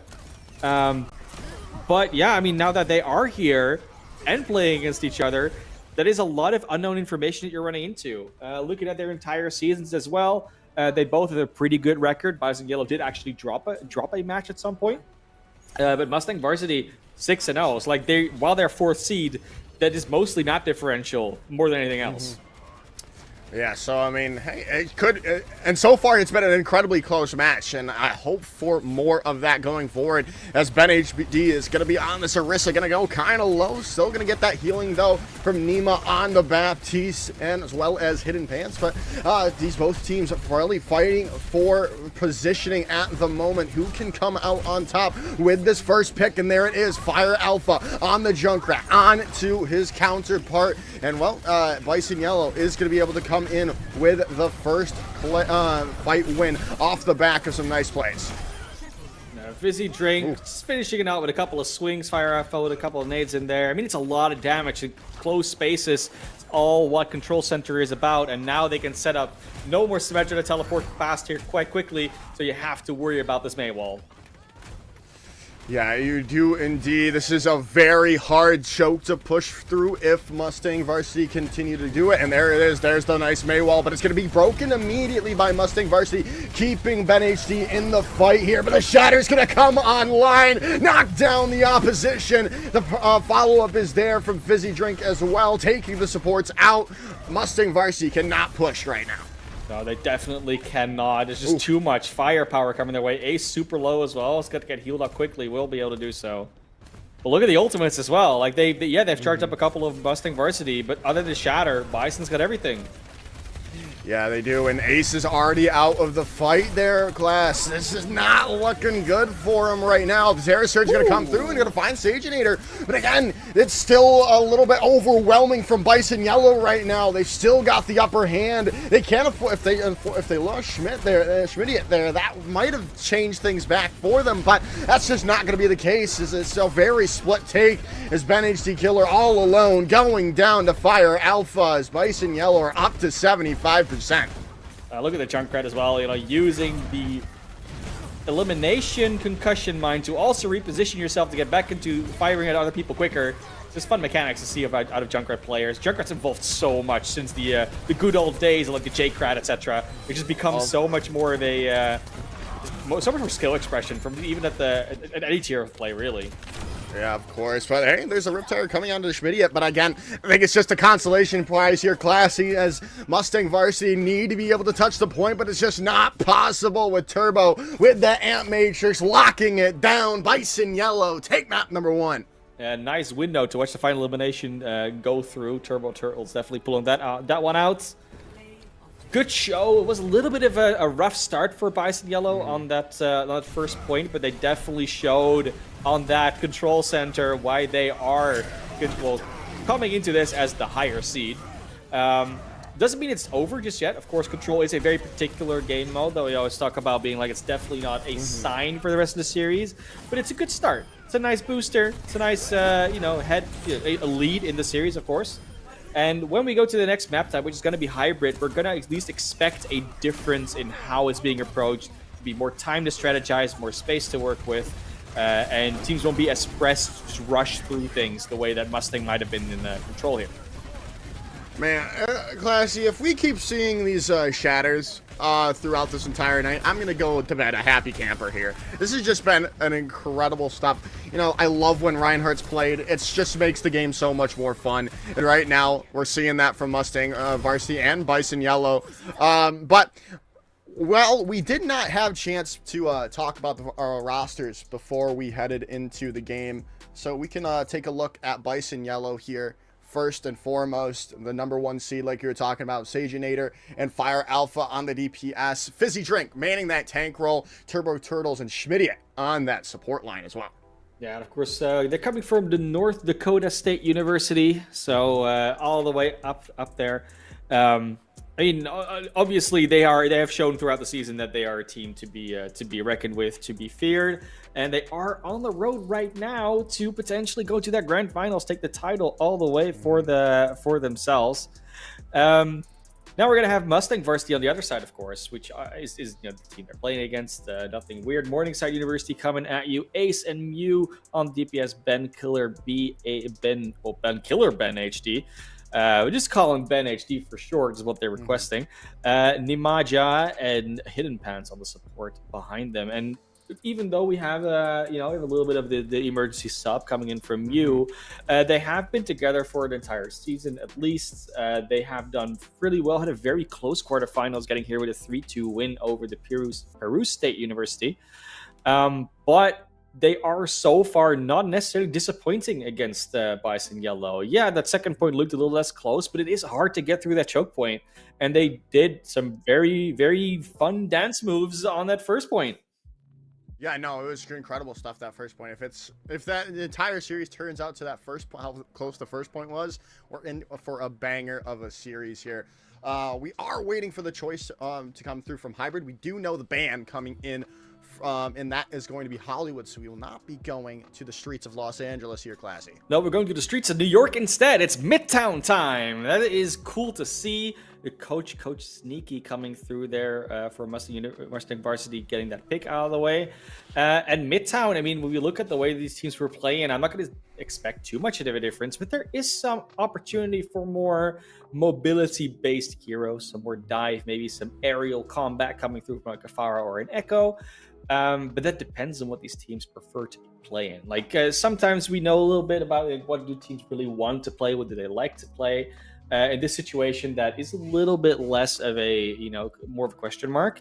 But being in, the lower ranks in the emergence, we usually can expect some shenanigans. We saw the Zarya come out earlier. The Bastion Junkrat is something we won't really see that much in, for instance, the Legends or the Champions divisions, Challengers divisions. But in emergence, we always say anything can happen.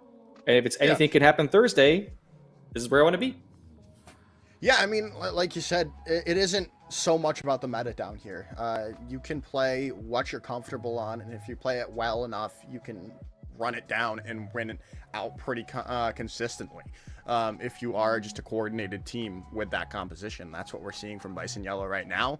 And hey, I mean, Mustang Varsity also, like, that first point was very clutch as well. We just need to have Ben HD get a little bit more empowered, like we were seeing there on that first round of Lijiang Tower going into Midtown.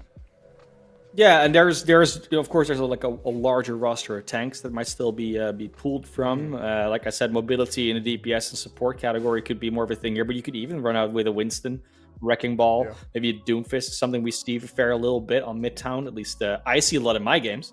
But it's one of those things where Midtown is a map that still has a lot of potential to be more unlocked by the community as a whole. And these teams will probably have an idea. I mean, of course, Mustang Varsity did bring us here. They were like, this is the map we want to play. So they'll probably have an idea of what they want to do, how they want to approach it.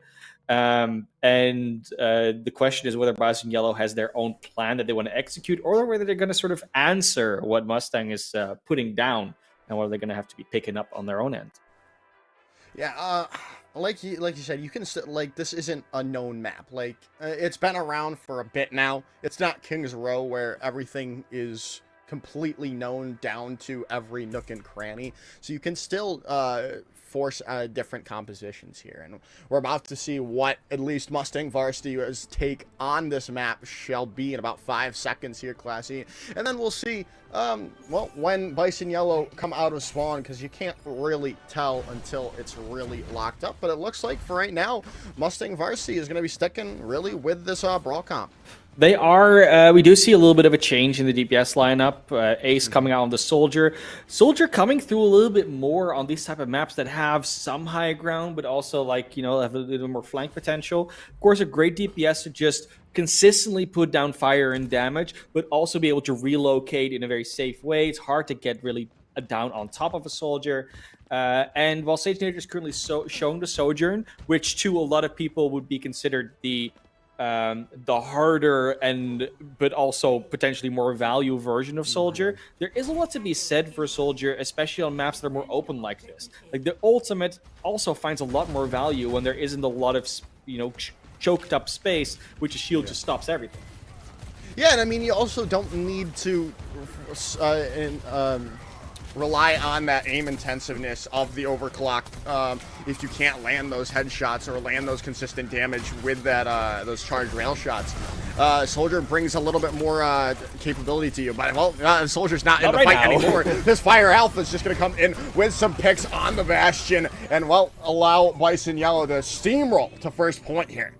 Of course, we did have Bison Yellow selecting to attack first, so they clearly want to set down momentum. They want to set down an example and a goal for Mustang to either look up against and be like, can we even make this?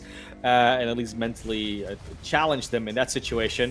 But for now, it's a very aggressive posture from Fizzy, who almost goes down instantly after going out the door. Yeah, oh my goodness, a lot of people very low on Bison Yellow right now. Gonna get healed up by Turbo Turtles and company there before they can really push into Mustang Varsity, who has set up on this high ground. But right now, just really vying for position. No one's really doing anything. Sageinator gonna go a little bit low here, but still nothing doing quite yet. Just as I say that, Fire Alpha comes in with a pick yet again, and the Nima gonna go down there, and well, that's just gonna open everything up for Bison Yellow yet again, coming in, cleaning house off the point. I'm really wondering what Mustang's even able to do at this point. Bison doesn't have to invest any ultimates. Of course, they aren't also using any on Mustang because they didn't have him yet, but we are going to get in sort of equal ult fight soon. The only one that's really behind is Schmidiot on the Lucio. Maybe Mew on the Bastion as well, but that charges up quite quickly usually. Yeah, it definitely does. As Ben HD is already back to the point here. Shatter online if so needed.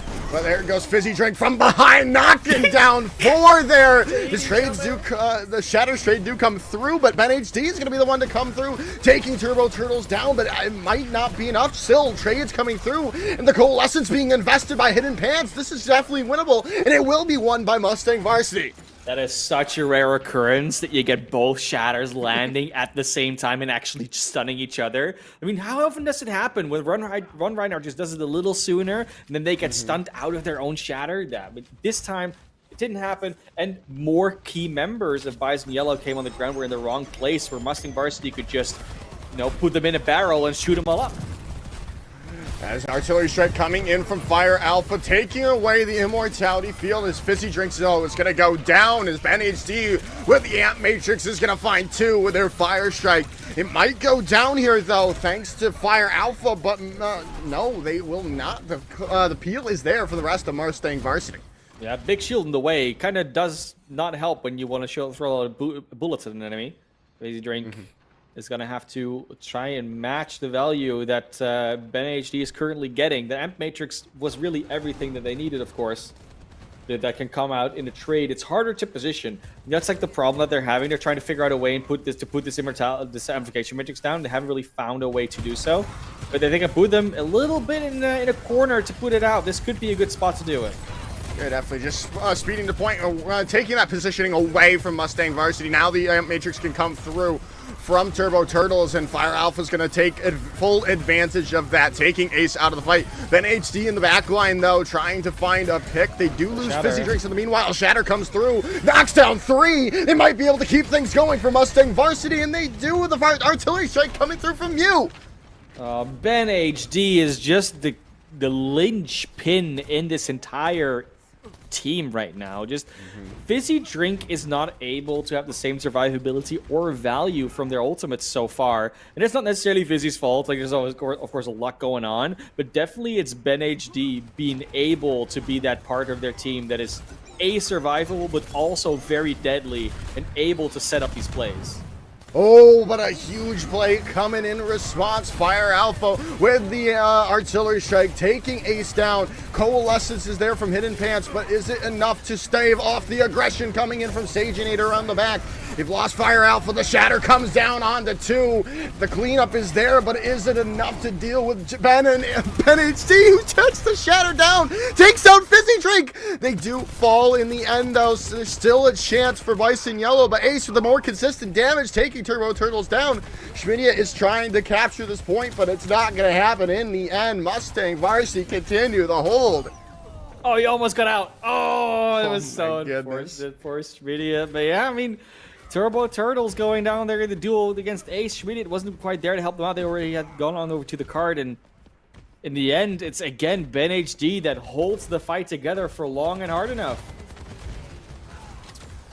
Oh my goodness, Classy. This is looking really good for Mustang Varsity right now. But, well, Saginator comes through with a pick onto Mew. That consistent damage that the Bastion provides no longer there. Now the Amp Matrix coming through is going to be enough to force the positioning away from Mustang Varsity. Allow Bison Yellow to get to the point. But Tac Visor coming through might be enough to stave off this. But no, and they do 0.1 meters. And Mew finds Saginator. There's still a chance for Mustang Varsity to keep this hold going on point number 2, and Ben HC is back finding picks. The charge coming in, gonna be able to take down Fire Alpha. No, still alive for the moment, but they're gonna have to regroup, and they go down to a Fire Strike late.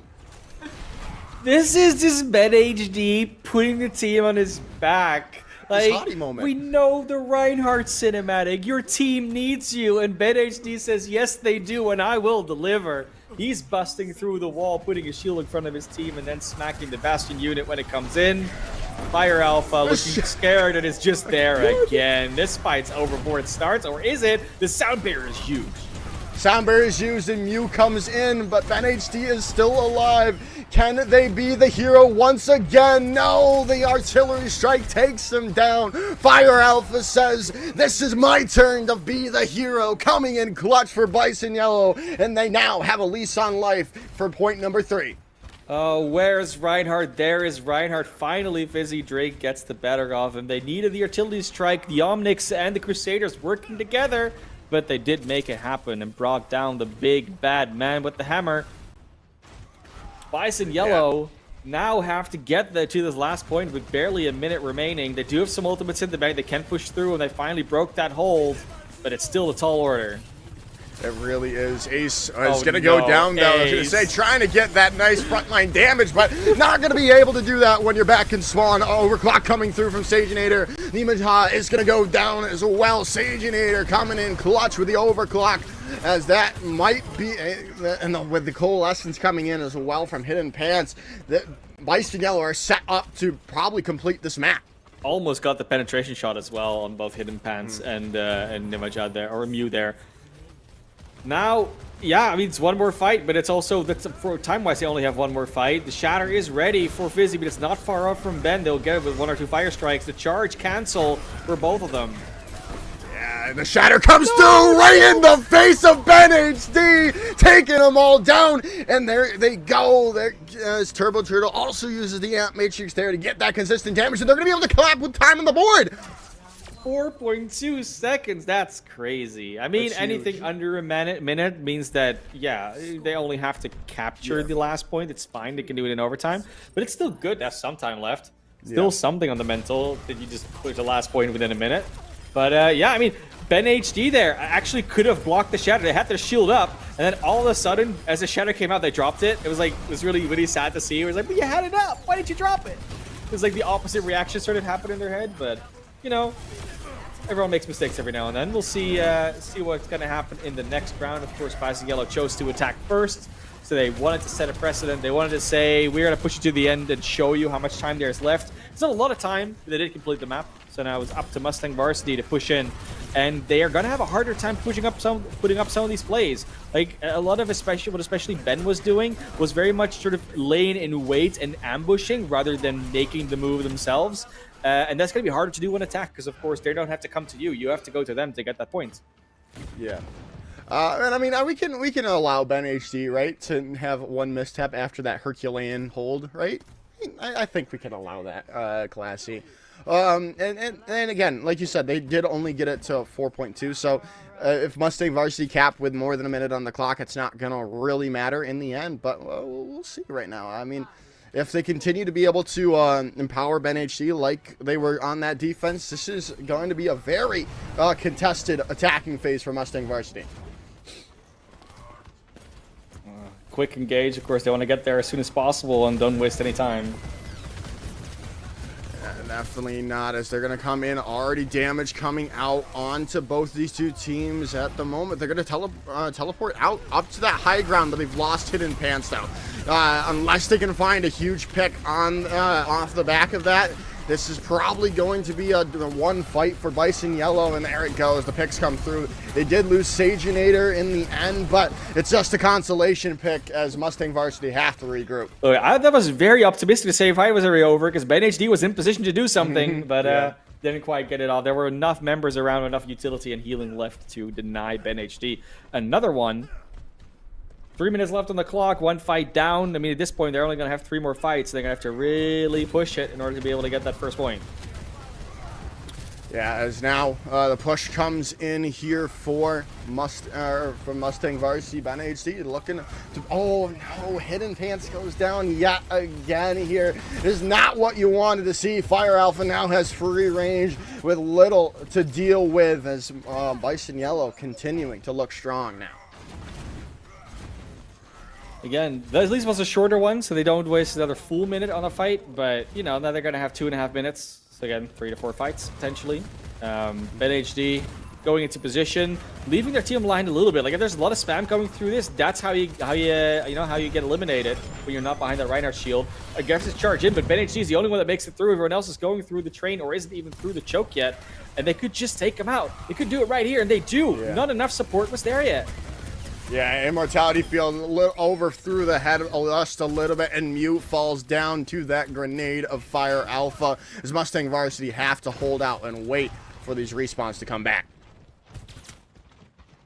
A little bit more, less than 2 minutes, but the ultimates are starting to come online, especially that Shatter of Ben we know is just gonna have a very big value usually. They still have to start and find it, and Fizzy has their Shatter online as well. We could go for another counter Shatter shenanigan.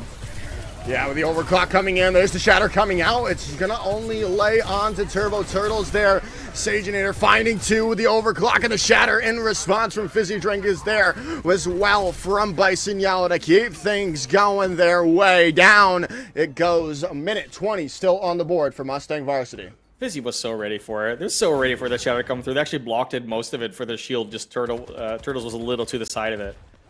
But yeah, Fizzy starting to read this Reinhardt duel a little bit better, and Ben actually did not take the duel anymore. They're going for the Sigma. A little more adaptability. That shield is much better against the Bastion as well.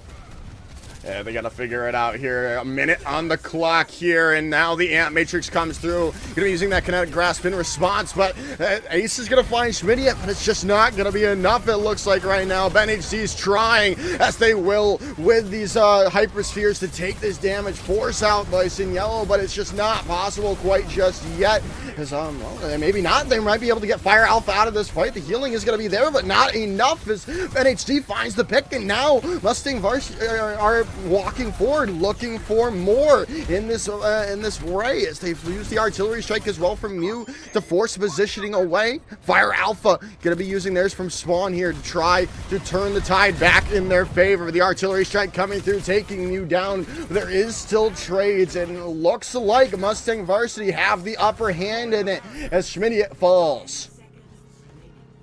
Such a good swap to the Sigma. It was like, and the choice they were making as well, right? Like Fizzy Drink sort of charges, walks past the Sigma, and then Ben HD is, you know what? You're fine to go past me. My team can kite you.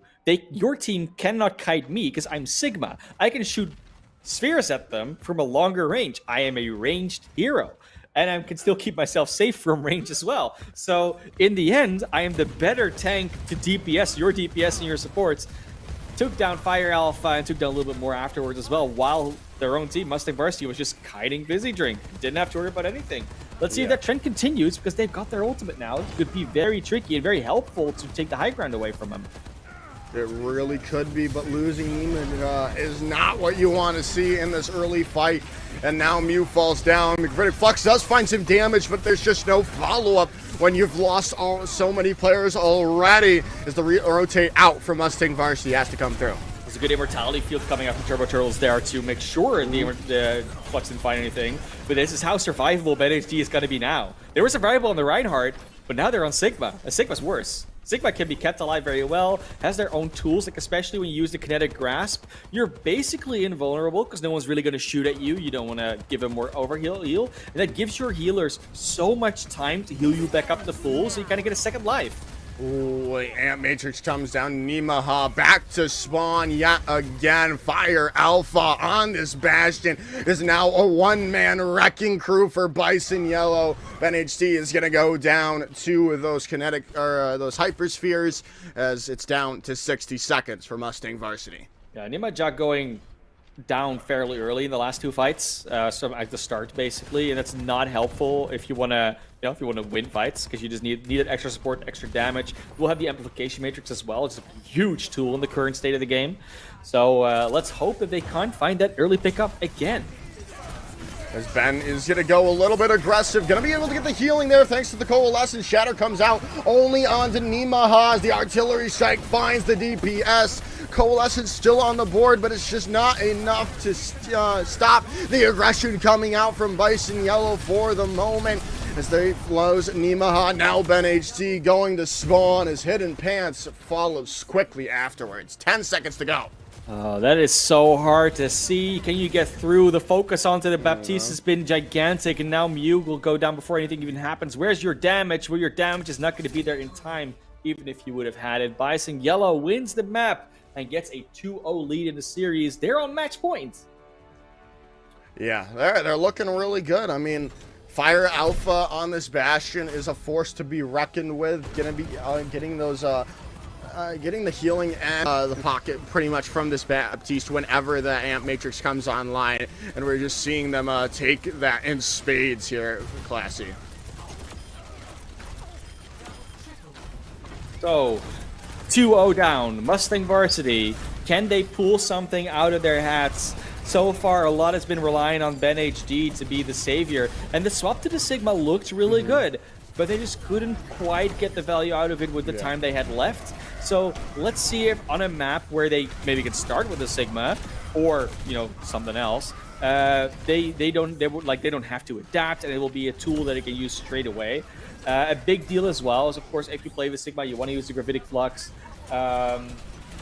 Make sure the immortality field's used, right? Yeah. It's the one tool they have to stop you from getting value out of it, even with follow-up, because they're just going to be immortal. So let's look at that cooldown. Let's figure out a way to either bait it or to make them use it early.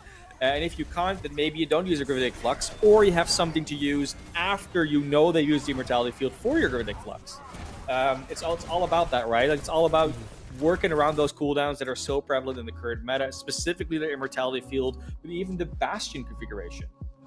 Yeah, definitely. Well, we are going to have a short little break here, Classy, so Mustang Varsity have time to talk it over, try to figure out how they can come back into the series, because, again, this is a single elimination bracket, so winner goes home here, and loser goes home here, winner goes to the grand finals. But we'll be right back with you right after this break.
All right, everyone. Welcome back to the NECC Emergence Tier playoff matchup between Bison Yellow and Mustang Varsity. And if you're just joining us now, well, Bison Yellow are up 2-0 in the series, looking to take it all here on our third point, which is Flashpoint. And well, there's only really one choice if you're a fan of competitive Overwatch, that being Saravasa, and that is the map choice. Yeah, one more map potentially to go, and currently it is looking pretty comfortable for Bison Yellow, but potentially Mustang can pull something out of their hats on this one. This is a different map that, once again, we are looking a little bit more in terms of the control area, in terms of what type of gameplay you can expect. But again, teams are known to be doing some weird things in Flashpoint lately, because it's still a very new game mode, and even the maps, even though there's only two, it takes some time to get to know them.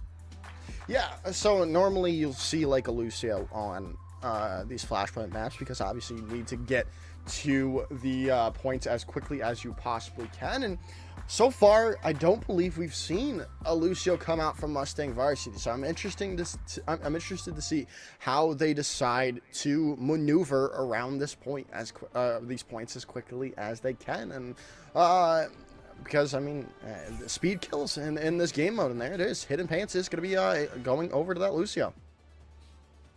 Lucio, it is Flashpoint, so you must play Lucio.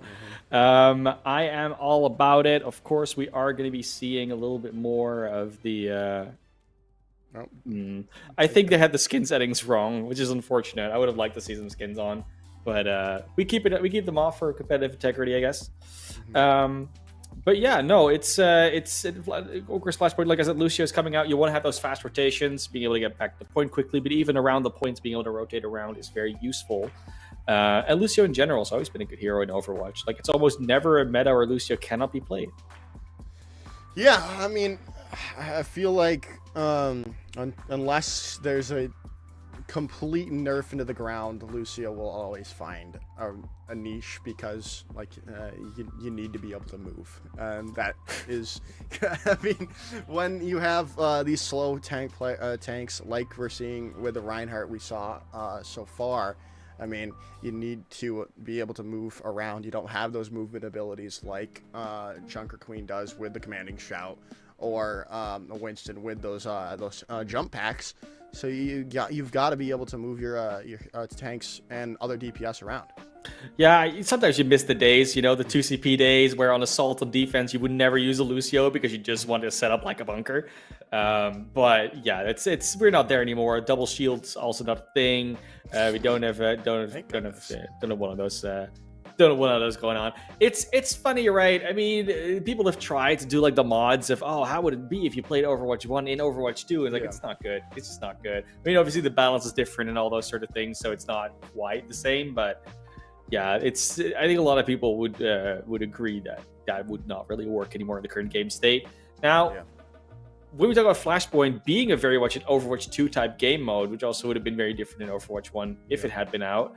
We would talk about the role of Lucio, but the tank difference also a really big deal here.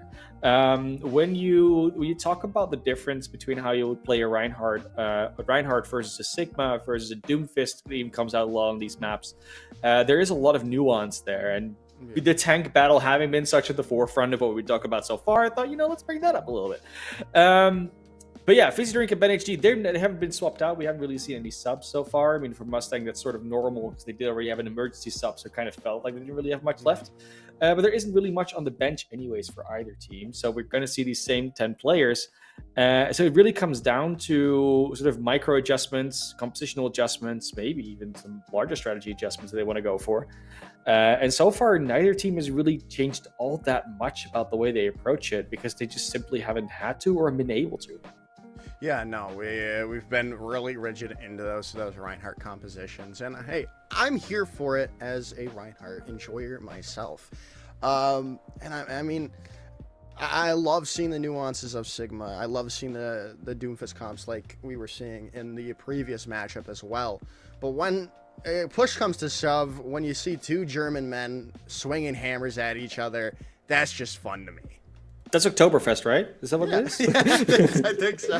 But that's gone and passed, so we'll have to settle with this. Yeah, so unfortunately we are almost 2 months too late now at this stage. Yeah. But Bison Yellow and Mustang Varsity are definitely not too late. They're just on time to start this particular map. We did see Ben HD go over to the Sigma in the previous map at some point. They also were on Orisa a little bit on Elysian Tower. So they have some other tanks in their arsenal. They just haven't seen fit to use them all that much. And I was saying it before. I was saying, if you start on the Sigma, you might be able to make more use of the way that hero plays into the composition that Bison Yellow is doing. Particularly against the Bastion, the Sigma is just a more preferred hero, just by the way that their mitigation works. Use a little bit of shield, a large part of your health pool, and most of your kinetic grasp. Just deny most of what the configuration tank is able to do, and then you're in a really good place to just roll over the Bastion the rest of what they have. They'll lose a lot of damage, and you can kind of control the fight from there. Not choosing to go for it this time. They start with the Reinhardt. They want to go for that straight-up German Hammer matchup, but Sage Nader and Fizzy Drink will take down 2. That's a gross shot coming in from Sageinator there, just pretty much winning the fight off the back of that. And then the rest of Bison Yellow there to clean house on the remaining. You can't really go away without that Lucio no longer on the board. A little bit of a reminder of the last match where we had Tree just popping off in the Sojourn 24/7, but Sage Nader doing the same thing for their team. They don't need a 50 kill streak with their overclocks. They can just get that one shot in. Yeah, and that's all you really need. You don't, like you said, you don't need those 50 kill streaks. You only need one key target, and you can pretty much win the fight off the back of it. Now with the charge coming in from Ben HD, trying to force the positioning away, but while they're down and out, okay, maybe not. Ben HD with the fire strike, finding 2, but again, I think it's just a little bit too much to overcome. Shatter going to come out. They're trying to do it all themselves here right now, but it's just going to be a little bit too tall of a task to ask, as Bison Yellow are close to 70, or up to 70% now. But I love that he tries it. That's all I can say. I love that Ben HD just goes in and says, you know what? No, I can clutch this because I've done it before. But this time around, it all depends on which heroes are still alive, right? If the wrong ones are alive, they have too much utility to deny the follow-up. You can't get them quick enough. They will get this point for free. No one will be able to touch anymore. 100-0 on point 1 as we go over to the next checkpoint. And you saw Mustang also waiting, be like, so which point is it going to be? Where do we have to run? And unfortunately, the pathing is very clear for Bison. They might get there first as well. Yeah, Ben HD having shades of Romani there, trying to clutch up in a 1v5. But this time not with a Junker Queen, with a Reinhardt. Not going to be able to happen. But yeah, it's going to be unfortunate. Bison Yellow already be able to set up onto the point here. And Nima is going to go down after they use that Amp Matrix. But Sound Barrier going to come in. And Schmidt's down. They do not have an opportunity to use that of their own. So this is going to be Mustang Varsity just coming back and finding those picks and being able to come back and take this first point. Nader gets that one pick on the hidden bands at the end, but will be a clean elimination streak from Ace. Not really getting the full Ace, so they didn't go quite true to their name, but these guys got that out. It's good. The Bastion is supposed to do a lot of damage. Just good that Ace got it done and finally actually put down some numbers on the board. Because it was looking a little dry on their end so far. This is Fire Alpha that's been getting most of the value there. Artillery strikes coming in for both of the Bastions here. But in the end, it's going to be, oh, maybe not. Fire Alpha's going to find 2 just in this, that tank configuration. Now another one coming in. Fire Alpha, you know, is the one-man wrecking crew like they were on Midtown, capturing the point all by themselves here, Classy. Yeah, you know, we were talking too much. We were talking Ace up too much. I'm sorry, Fire Alpha. You were feeling left out while you showed us, didn't you? Very well, nicely done from Fire Alpha. And like the difference between, because of course Mew has been an Ace, like sort of swapped to which hero they're on now. Shatter comes out and Fizzy Drinks lines them all up. Sageinator with the overclock coming through as well as Bison Yellow continue their hold on this point. Yeah, I was talking about the adjustment that they made a Mustang, like swapping Ace and Mew around in like the hero that they play, because it was Mew in the Bastion, Ace on the Soldier in the previous maps. But it's so far it's not necessarily not been working out. It just has been still working out for Bison. So yeah, they need a little bit more. But now the Shatters aligned for Ben HD, and it's not there for Fizzy. Shatter gonna come through, but it's only gonna land onto the shield. The sound barrier coming in as well from Schmidia to keep things going their way, but they lose Fire Alpha in the meanwhile. But still, Vice and Yellow are gonna be able to get these picks in their favor. They do lose the point for the meanwhile, so they're not gonna get this point as when they probably would have if they did won't not be able lose to touch that. it. It's fine. Like it goes so quick on Flashpoint. It's not True. it's not control where it's like a 1.2 per percent. It's like 2% per second almost. It's really fast. Yeah. But yeah, 1.8. it's gonna be very, very, very annoying for Mustang to try and get back into. It's very hard as well. They will get control over this point first. The map is in their favor in this situation. But of course, already 2-0 down. Bison Yellow on the map and the match point here. Yeah, up to match point here. Grand finals point as well. Mustang Varsity looking to stop their elimination for a little bit longer. Trying to pull the reverse sweep on Flashpoint, but losing Ace early on to Saginator's disruptor shot is not what you wanted to see as the artillery strike takes down Nimaha. As that is a very clean fight from Bison Yellow. They just walk in and take what they want. Mustang Varsity was trying to keep the vault closed, but it opened up. They didn't even have to put in the code. It just brute forced it. Bison Yellow. Already, I mean, of course, already 20% and counting. Like, this goes up very quickly. But, I mean, ultimates are there for both teams. Once again, there's not really a lot of advantage that Mustang is getting from any of these fights. Yeah, as the Shatter comes out to Mew and NHD go down. Ant Matrix in response, forcing back people from Bison Yellow, but they lose Ben HD in the meanwhile. So it's still not really enough to open up. This artillery strike could be huge if they can find a pick, and Fizzy Drinks is out of the fight. Now is Saginator. This is an opening Mustang Varsity we're desperately looking for, especially if they can find Fire Alpha before they can start finding picks. Now it's just the supports left on the point, and Mustang Varsity are going to look to collapse on them and take them out and send them back to spawn. Oh, But this maybe time not. Turtles wins. Turtles wins the duel against the Soldier, but Ben HD is back, and he gets charged away by Fizzy Drinks. The Shatter comes through. This isn't over, but it's almost there. We're getting close to the overtime. We are getting close to overtime. This the sound barrier from Schmidia as well. There is a promisance from Mustang Varsity though. They've got these DPS. They've got Ben HD, but no longer any longer. And Fire Alpha's back from spawn, taking Ace down. Artillery strikes onto the points, taking Hidden Pants down. New falls afterwards. Over time bar ticks away. Bison Yellow take the map and the series in a 3-0 fashion. They don't go down without a fight, and what a fight it was there from Mustang Varsity. Unfortunately, it wasn't quite enough this time around to really get the win, but nothing bad can really be said about the Mustang Varsity squad here. Of course, coming from the Morningside University, just to reiterate that, I know we've called them Mustang Varsity the entire time, but they are from Morningside University, of course. And Bison Yellow, the North Dakota State University team, is going to make it all the way to the grand finals to see if they can get the title, get the win, get the W. They go up against their last opponent. Yeah, so I believe I don't know if we know what. I'm trying to find it. I was getting there for sure. Yeah, it's. I'm looking. I don't think it's been concluded yet. No, it will be either Wartburg College or Concordia, Nebraska. Yeah, so they're awaiting the winners of that 2-3 matchup here. I mean, it's safe to say it was obviously all the teams that were supposed to win. I mean, I say that in quotation marks because so far the higher seeds have won. Yeah, that's what I meant by the supposed to win. Because, we'll obviously won't know until that other matchup happens, but I'm excited. If it's anything like this matchup, even though it was a 3-0 classy, Mustang Varsity still put on a show in these fights.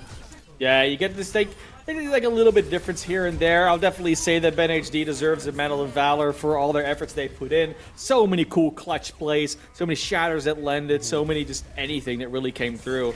And it's the survivability that's mostly what's impressive, right? Like, Lando's abilities is important, but knowing how to stay alive as a tank, even when your team might not always be able to support you as well, is everything in that situation. And that was definitely what Ben HD's biggest strength was, in my opinion.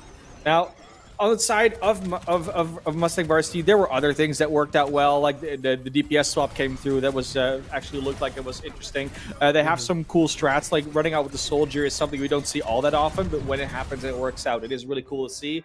And in the end, Bison Yellow just was a little quicker on the draw. I mean, Mustang Varsity almost got them on the first point that we had, Legion Night Market, where they just TP past them, past the wall. They were, really quick on the buttons with that one. In the end, they still lost the dance, even though they were ready to tango. Yeah. And that's the way the cookie crumbles, though. We do have the bracket for you, so you don't have to listen to us talk about it. There's a nice little graphic. You will still listen to it. It's right here, but you can also watch it. Yeah, you can look at it as well. It's a little bit more visual, just to give you that.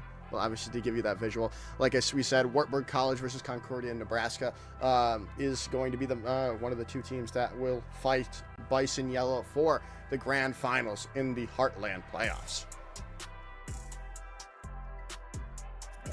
It is going to be a very cool finals, whatever team ends up being there. But all the finals are looking good so far. Like even on paper, we haven't seen all the matches, of course, because there's so many happening. Collegiate, just too much collegiate Overwatch for us to cover it all.